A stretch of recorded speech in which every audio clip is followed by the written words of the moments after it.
Hi everyone, it's Dana from the Lawrence branch. This morning we will be making bath bombs, homemade, very easy, just a couple of quick ingredients, and then you can mold and shape them any way you like. It can be used in your next bath. First ingredient we'll be using is baking soda. You will need 2 cups of this, as well as cream of tartar. You will need a ½ cup of that.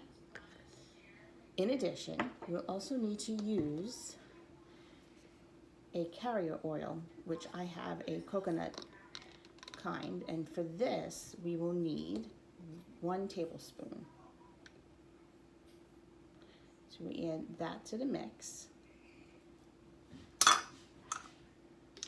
After that, you could add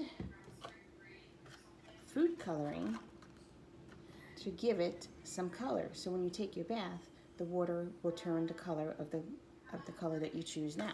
Today I will be using blue, so you just add a couple drops.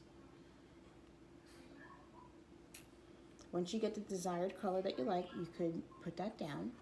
Another ingredient you could also add is an essential oil. It will just give a nice aroma to when the bath bomb starts to fizz out in the bathtub.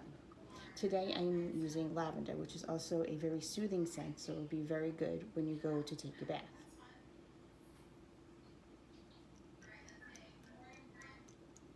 And you can start to smell it already. Close that up, and now you start to mix. So I'll show you what it looks like. You see, it's going to be very powdery. Another thing you do want to add, and very little of, if you have a spray bottle, it would be best. I don't have one right now, so I'm just going to be adding a little bit of water at a time. You don't want to add too much because then it will start to fizz out before you even get a chance to mold it. So just keep on stirring. You want to get a nice consistency that you'll know that it'll start to shape when you put it in the mold. In terms of molding, you could use something as simple as a cookie cutter, or I have a actual bath bomb mold that you could use, and it'll come out as a round bath bomb.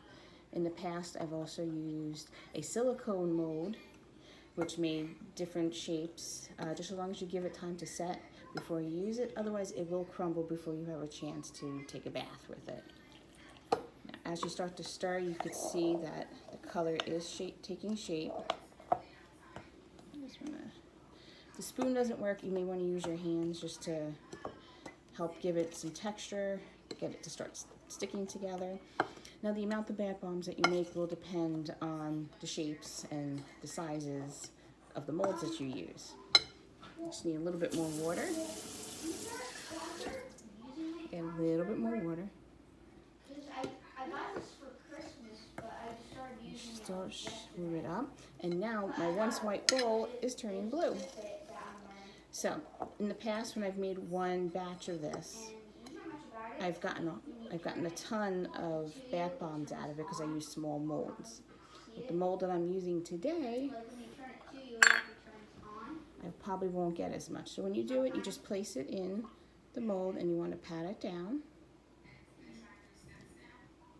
Yeah. And pat it down some more until it's nice and full. I also have settings on here and timers I don't want. And then, okay. Let me do the next one. And we put that in.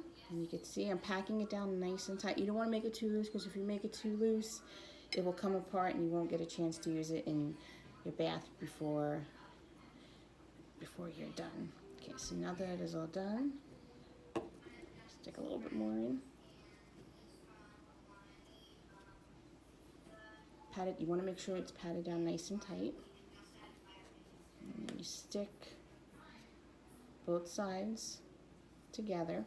Press down because you want it to take shape and form of the mold that you were using.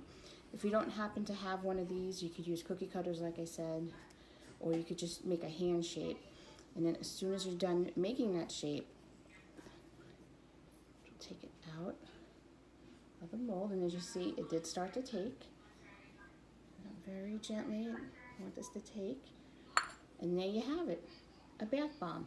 Now what I'm going to do is I'm going to put this off to the side and let it sit for a few hours before I would go and take a bath. If I was to put this in the bathtub right now, you wouldn't get the experience of a true bath bomb.